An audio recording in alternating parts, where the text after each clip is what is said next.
So I'm doing this as a request to my introduction to multimedia development students. It's like a dummy test, a fake test, not a real test. So I hope no one thinks they can just go on YouTube and look this up and hope that this will be their test. Anyways, so the aim is to recreate an image. This one over here. And you'll be given the resources to do so. So we have the grunge, we have floor 3D, we have a black frame. We also have autumn meadow, tiger butterfly, and another picture frame. So the first thing you'd want to do is to import the final product into Photoshop. So we'll go File, Open, Recent Places,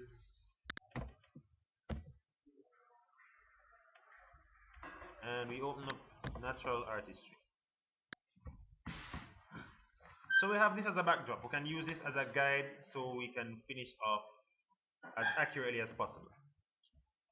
So now we need to import the other images. One thing is that you don't want to go File and Open for every single one of the images because you'll get a different tab for each one. So what you would do is you'd go to where your files are, kind of like a desktop with some icons, and you can just hold on Control and just click them separately, or use Shift and click them all. So I'm just getting the ones I'm going to use, and I'm just going to drag them into Photoshop. Now they're all going to be imported in the same document but different layouts. So I can just click on the check to commit, or I can just press enter on the keyboard.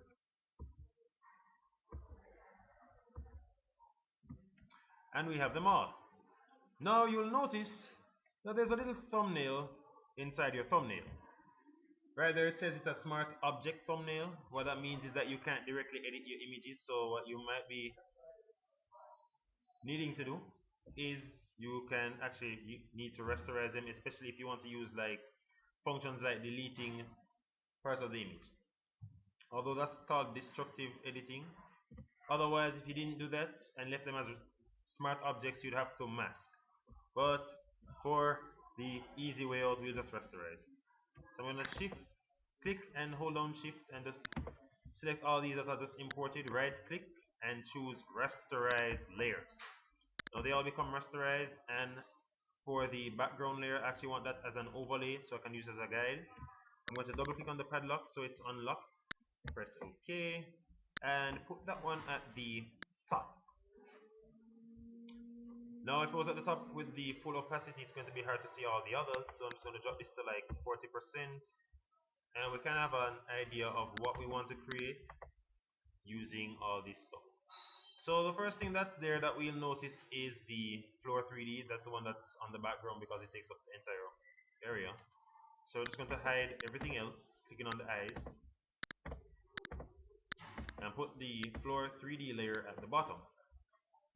Now with the move tool, I'm going to make sure I have show transform controls on so I can actually grab the vertices so I can stretch them out. Holding down shift and alt allows me to stretch from the center and keeping the proportions. That's one thing you always want to do. I'm going to stretch this out like so. And watching this line along here, I'm just going to carry it up a bit just to make sure it kind of fits up there. So that's as accurate as it gets.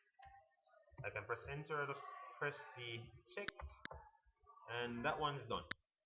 So we no longer need to edit this.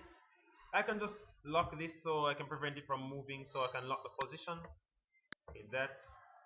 If I click on it, it won't move. The same thing is I'll do for the top layer as that's acting as the guide. So I'll lock that one too. So now I can't move any one of these. Next is the picture frames. Let's just move this. This is what we have so far.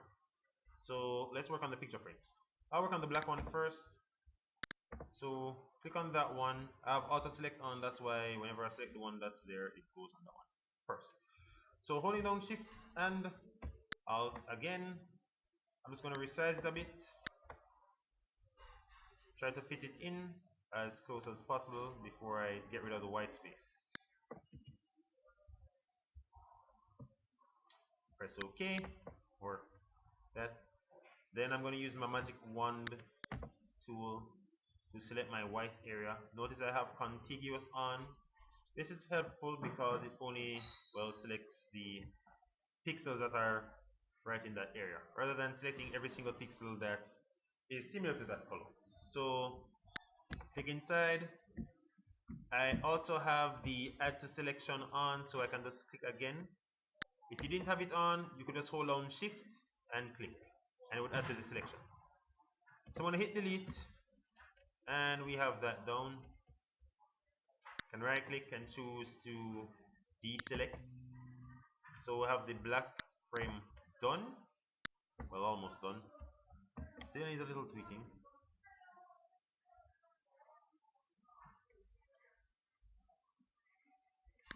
Better.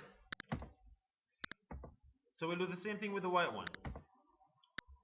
Now you'll notice the white one is turned at a 90-degree angle from the final. So first we're gonna have to get rid of the white space. Just get rid of this again. Click, holding down shift, or I can just go on the original. Hold on shift. You'll see the plus come up beside my magic wand, and I just click on the white space on the outside of my frame, and I hit delete. Back to the move tool, show transform controls. Holding down shift, it does the rotation in an increment, I think about 10 degrees or 15. Yeah, it's about 15. And we committed transformation, bring back our guide, and hold down shift this time, not shift and alt, and just stretch it up into place.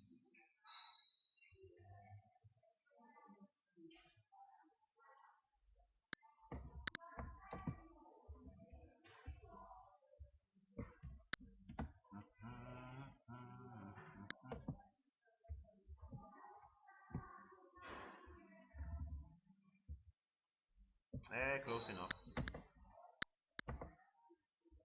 So that frames in. Now there's one other thing you might notice is that in the final, the frames actually have a drop shadow going on, so you can actually add one of those to it. So let's drop this back down to 40, and we're just gonna edit the frames. So the black one first. Right click, go on blending options, choose drop shadow. Might barely see it from the preview. Click on drop shadow itself, not just the checkbox, and we see the properties of it. So we're going to increase the distance a bit, as well as the spread and the size. So the bigger your size, the more of a shadow you have. The bigger your spread, the more concentrated your shadow is. So I think that works. Just something subtle. And we have that there for this one. We can easily just copy this effect by right clicking on the layer, choosing copy layer style, going to the picture frame layer, right click and paste layer style, and it will have the same layer style. So we can put these down below now because they're actually underneath everything else. And since we're done with those, we can lock them, lock their positions too. So next is the autumn meadow and the tiger butterfly. So we're gonna have to reduce the size a bit. So shift and alt again, reduce the size, and try to position it so it matches the one in the background. So let's reduce the size a little more. Use my arrow keys, I just shift this up a bit.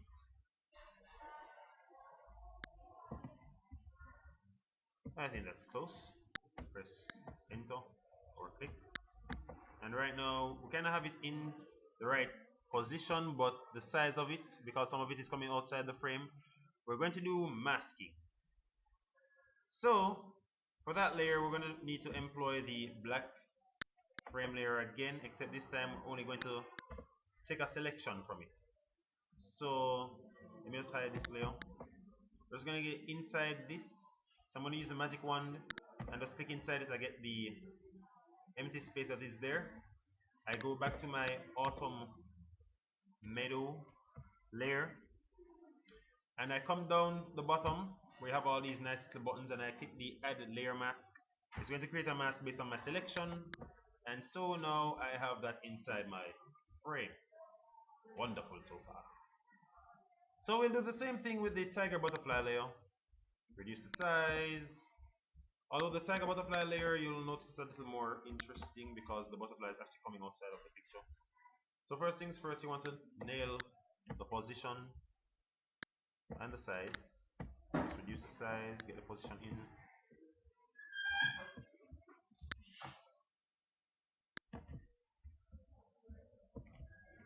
Press OK. Now, in the original, you'll see part of the butterfly on the inside and part on the outside. So there's multiple ways you can do this, but the easiest way is to use two layers. One that actually has the original picture of the butterfly inside the frame, and one where the butterfly itself alone is on top of the frame. So we're going to have to duplicate the tiger butterfly layer. So I'll use one as inside the frame and one as on top of the frame. So I'll hide the one for the top and just make sure that this one here, whoops, got back to 40. So I'm going to mask this one by using the same thing I did with the black one. Once I add the picture frame layer, use the magic wand, select, and go back to my tiger butterfly layer and hit mask button again. Now, of course, it's the overlay because of this thing. But this is what we have so far. So now is for the other butterfly, which is on top. Now I'm just gonna zoom in a bit because I'm gonna need to clean up some stuff. So I'm gonna use my magic wand, or I could use my quick selection, either one. My tolerance is a bit high, that's why I have selected too much pixels. So I'm gonna drop that down to about 32, which is normally the default. So start holding down shift and clicking, or going back on this. Click, click, click.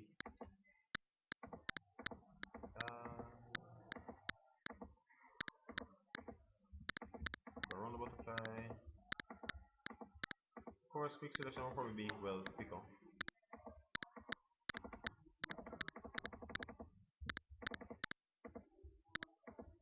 Here are these stray pixels, and we have, well,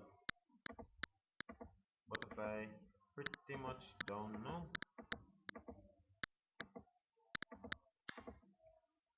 And this piece. So of course the only other thing to do now is to, well, delete. Although some of my butterfly got taken, so I'm just going to fix that a bit with the lasso tool. Let's zoom in a little more. And I'm going to add, or rather subtract from selection.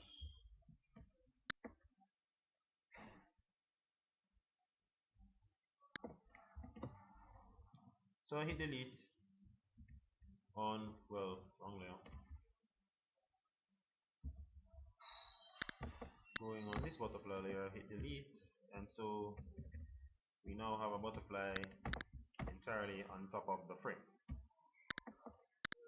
So after that, you kind of just delete what you don't want. So I could just use a rectangle marquee tool. Just select the parts that I don't want to show. Just hit the delete key, and that part's done. So this is what I have so far. Now the only part left is just the text. So the text looks like it's Times New Roman, so let's just wait for that to initialize. And then we just type natural artistry. You can actually look at it and see what kind of effects might be there. There's a drop shadow as well as a glow if you look carefully.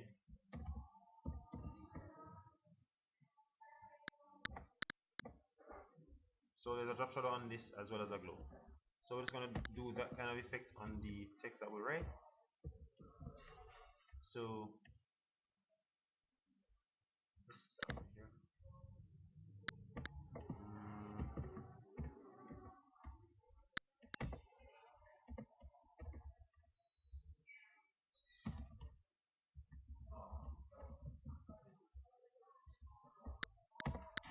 color is white. We're going to move it into position first, just a bit. So might need to increase the size a little more. Just change this to like 14 and see how that goes, as well as look at the properties here, because sometimes the spacing might be wrong. So let's just drop this back to 13. Okay, perfect. So now right click, blending options, add an outer glow, increase that spread, nicely done, as well as a drop shadow. And the drop shadow on a little distance, as well as some size, and maybe a bit of spread again. Press OK, and you basically put your ID number and your name as well as the university you attend.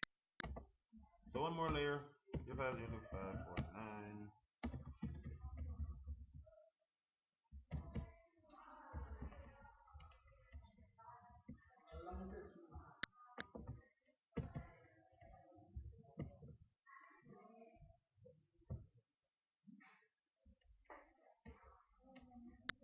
So a test like this will run about 1 hour and 45 minutes.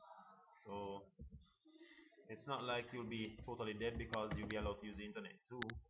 Although using the internet usually takes up time, so it's always best to practice, because sometimes you might not even know the terms of what you're looking for. So it's just practice, practice, practice.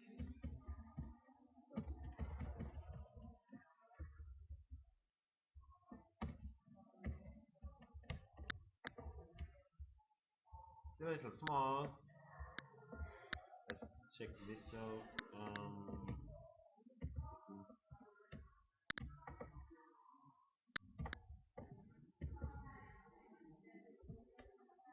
The space between them will be.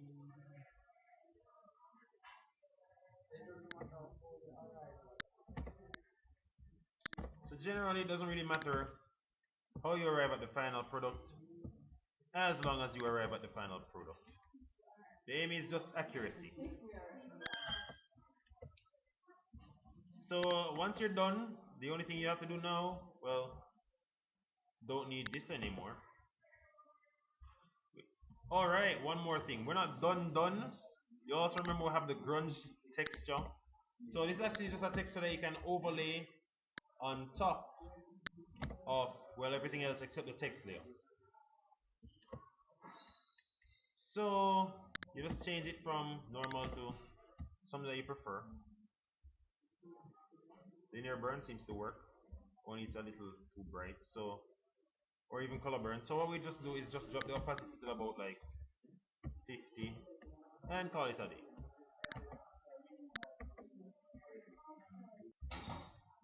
So now, when you're done, of course, the one thing you want to do is save. Not just like when you're done, but like as you go along. So, file save, give it a name. I'll save it as this again. Press save. You want to save? Yes. Press OK. And you're almost done, but you also need to make sure that you have the viewables. So instead of saving as a PSD, which is the default format for Photoshop, you change it to JPEG, and you just press save. It'd be good if you left up the quality to 12, which is the maximum, and you press OK. And well, you're pretty much done. So when you finish, after all that hard work, you should get something like this. Except this time it doesn't say do not copy, because you're not allowed to copy. So thanks for watching. Hope you enjoyed that. Bye.